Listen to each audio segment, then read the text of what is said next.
هالوصفة خرافية متأكدة حتصير إدمانكم. سلمون محشي بالأجبان والسبانخ، إشي مو عادي.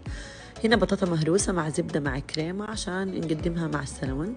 تبلته بالملح فلفل أسود وبهار الكيجن وعصير الليمون وشوية زيت زيتون. حشيته بحشوة الأجبان مع السبانخ، هكتب لكم إياها تحت الفيديو. هنا شوية زبدة، قلبت الاسبراغوس وطلعته على جنب. في نفس القلة حط شوية زبدة، وحنقلب السلمون من الجهتين لغاية لما ياخد معانا لون حلو، تقريبا كل جهة دقيقتين. بعدك حندخلها بالفرن أو القلاية الهوائية لمدة تقريبا 12 دقيقة. طبعا سهلة كتير، ما بتاخد وقت. ممكن تقدموها مع صوص الليمون والزبدة، ممكن صوص الكريمة، أو بدون أي صوص. قدمتها مع البطاطا المهروسة والاسبراغوس، كتير خرافية عن جد. طعم الجبنة، لأن حطيت 3 أنواع جبنة مع السبانخ، كتير زاكي. جربوها وبالعافية عليكم.